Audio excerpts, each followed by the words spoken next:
We have, are you now ready?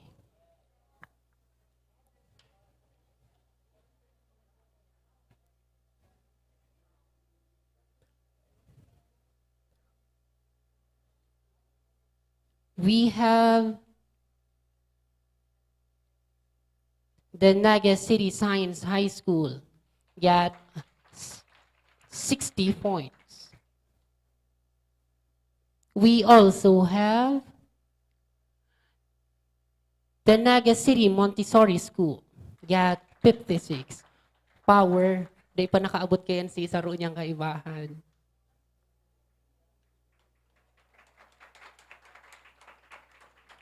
We have the Naga College Foundation, 53 points. And we have the Concepcion Pequeña National High School with 51 points. We also have, for the last one, we have the Cararayan National High School, 50 points. This is our top 5 that will advance to the final round. To all our students, coaches, thank you so much for participating. This is not a competition naman talaga. This is, settle down first. This is a friendly competition and we build awareness here to everyone, not only sa mga participants, to each and everyone, especially to our live audiences. Yan. Thank you so much for your time, effort, and support.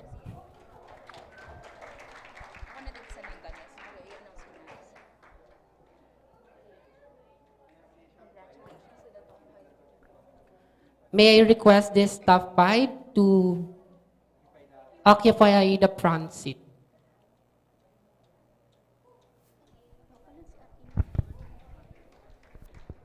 Nonetheless, congratulations to those who have been eliminated from the competition. You will still receive a consolation prize of 500 pesos and a certificate.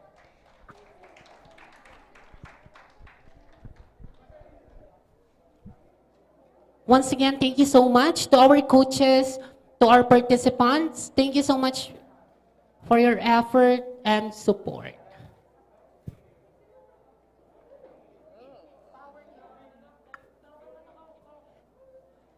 May I request my core team to please arrange the chair.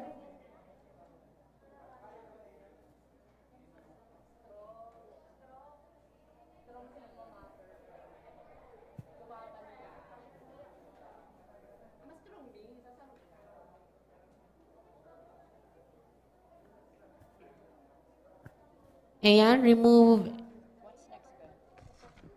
remove your phone, smartwatch, any sheet of papers. Ayan.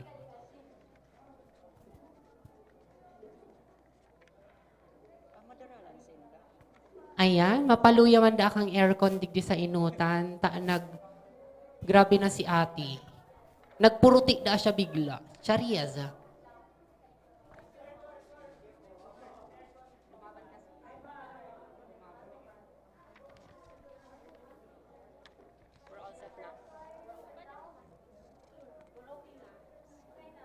Okay.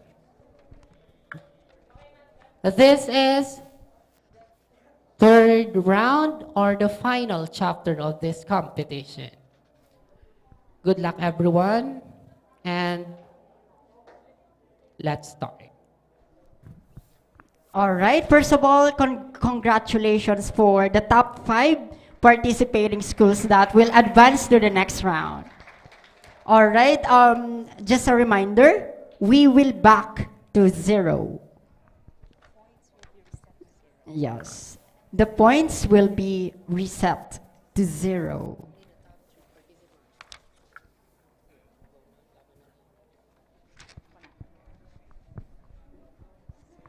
At this juncture, the competition is getting tougher and tougher, but it doesn't end there. So let's begin.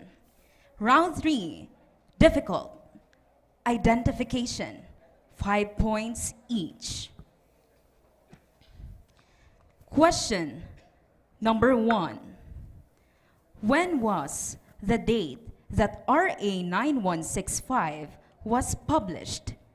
When was the date that RA 9165 was published? Timer starts now.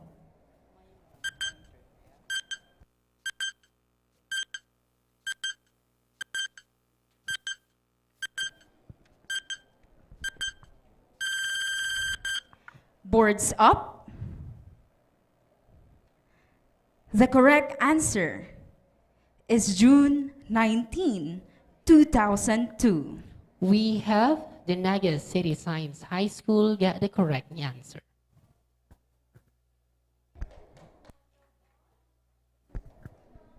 Question number 2. What is the scientific name for ecstasy?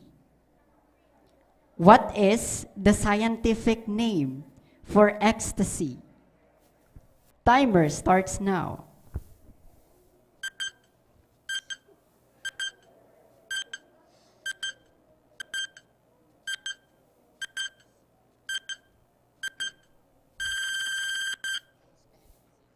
Boards up. The correct answer is methylene dioxymethamphetamine. So the spelling is M-E-T-H-A-Y.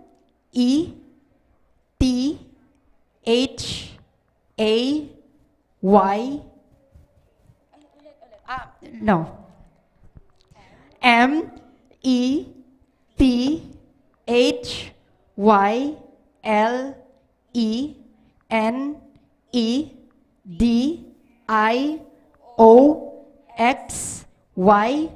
M-E-T-H-A-M-P-H-E-T-A-M-I-N-E. Everybody got the correct answer. Ang galing nun na, ang haba na kaya nun. Hindi ko na ganito araw.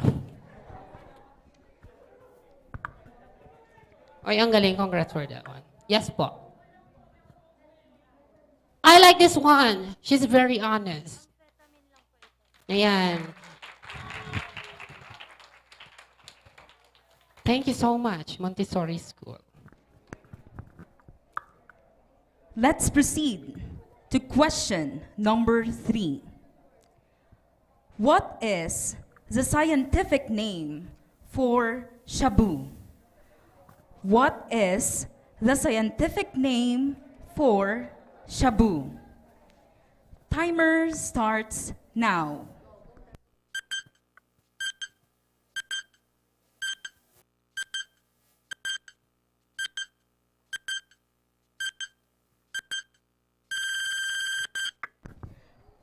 Boards up.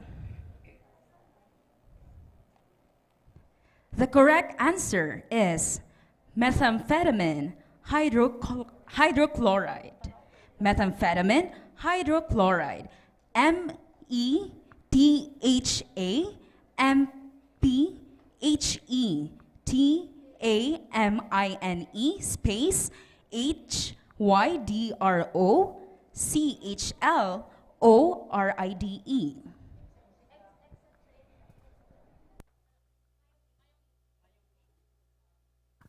Ayan. Everybody got the correct answer.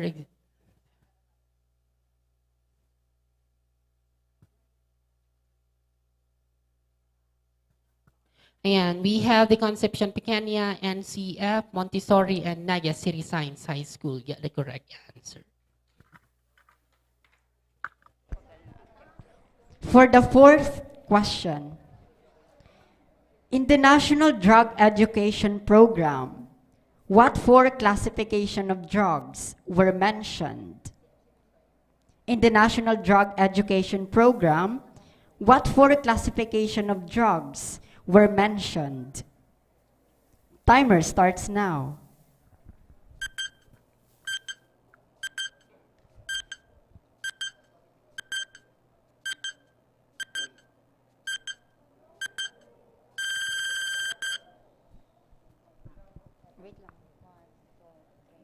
Boards up. We have the correct answer: depressants, opioids, hallucinogens, and stimulants.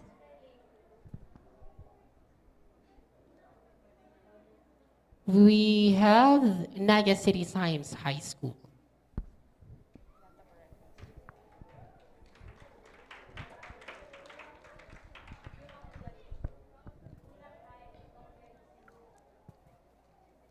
Question number 5. This is a medically supervised elimination of drugs from the system of any addicted person. This is a medically supervised elimination of drugs from the system of any addicted person. Timer starts now.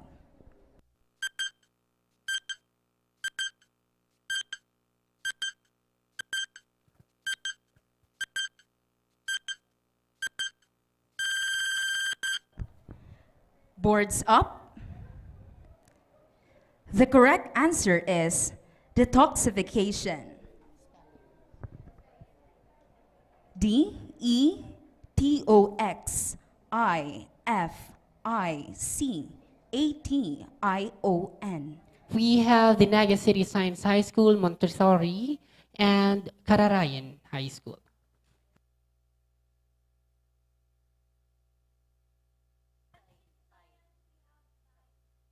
Okay, we have tie, so one moment here.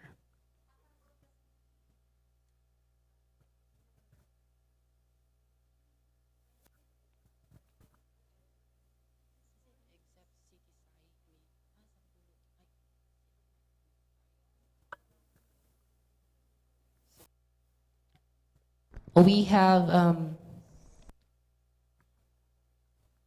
at this juncture, we have ties, except the Naga City Science High School. We have now our first place, the Naga City Science High School.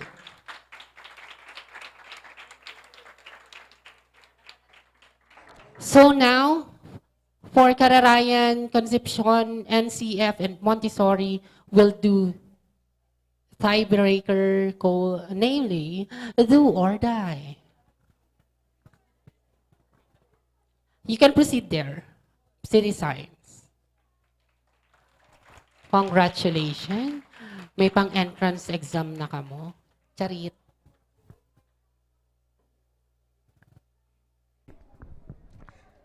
No, don't remove that.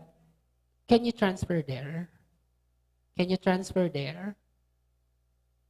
Can you remove this chair? Thank you.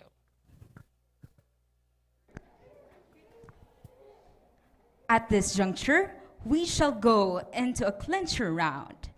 As stated in our mechanics, in case of ties, there will be a do or die or tiebreaker round.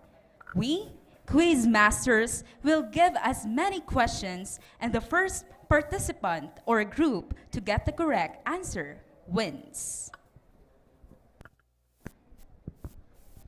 All right, the questions that we, or rather the questions that we have chosen.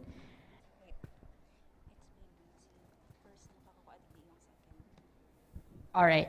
Once the school got this correct answer, that particular school will advance to the final round. Are we clear?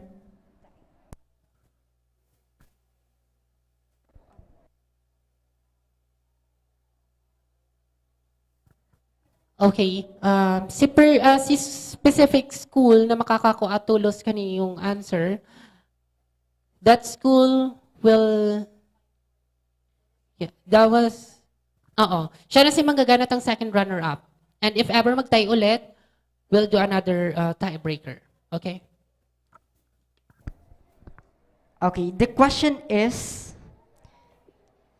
the National Drug Education Program, or NDEP, aims to, the National Drug Education Program, or NDEP, aims to A, reduce drug affection in country by taking away drugs from the people.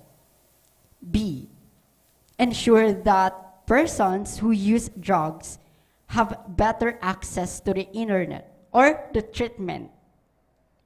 C, create awareness on the ill effects of abusing drugs among students. D, all of the above. Boards up? The correct answer is letter C. Everybody got the correct answer. Create awareness on the ill effects of abusing drugs among students is the National Drug Education Program, or NDAP, aims to.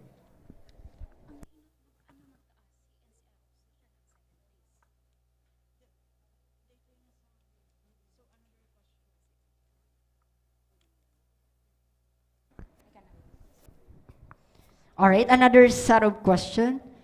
Under Article 4, Section 42 of the Republic Act 9165, student councils and organizations shall include in their activities. One moment, one moment. Nasa ano na yun sa bago, di ba? Another set of question, please.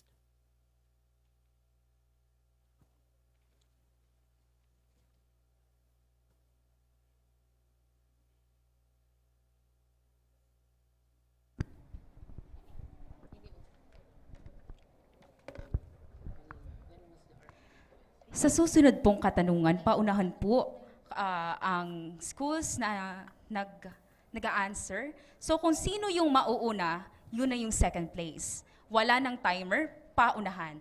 Pero wait for our go signal. Okay? Do or die man talaga. Ay. Sino?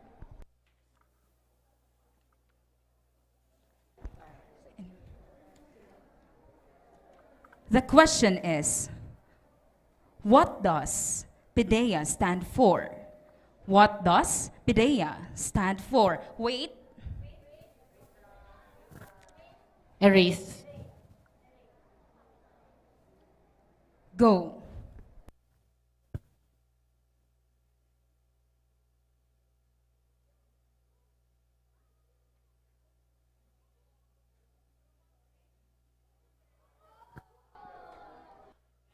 PDEA stands for po. The answer is Philippine Drug Enforcement Agency. We have Kararayan National High School as second placer.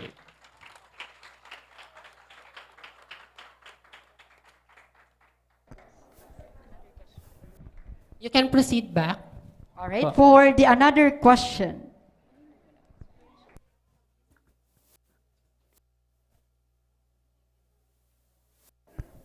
All right, for the question, who was the President of the Philippines when Republic Act 9165 was signed? Who was the President of the Republic of the Philippines when the Republic Act 9165 was signed? Go.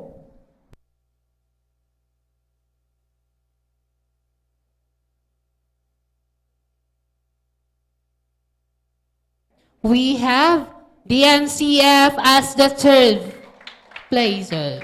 The President of the Republic Act of the the President of the Republic of the Philippines is the Gloria Macapagal Arroyo.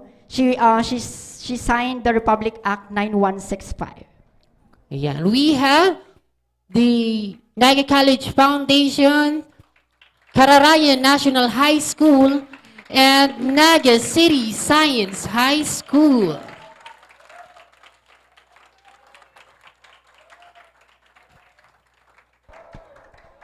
Ayan, thank you so much for joining. You did a great job. Montessori and Concepcion Pequeña.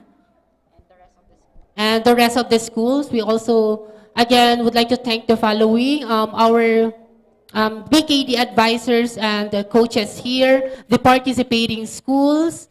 Your effort is already a gift I mean, you're already a winner. This is a friendly competition, and I know you gain knowledge through this competition. So thank you so much for supporting Barkada Contra Droga Naga.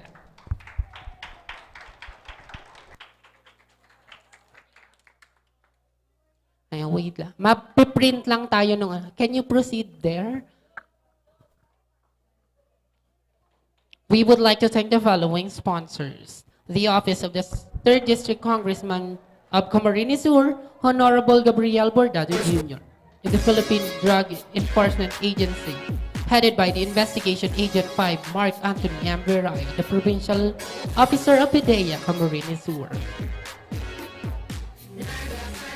We would like also to thank the following: the City Government of Naga, headed by Honorable Nelson S. Ligacion, Honorable Vice Mayor Nene Diazis, and the entire Sangguniang Panglusod. We also would like to thank Department of Education, Naga.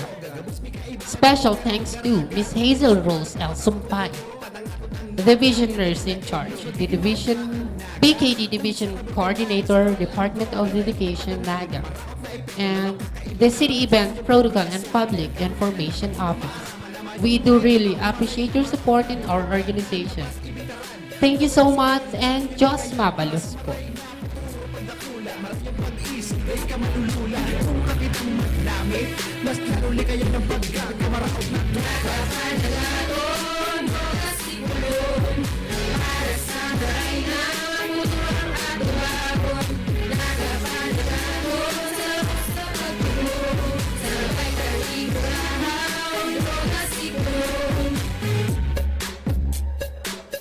May we request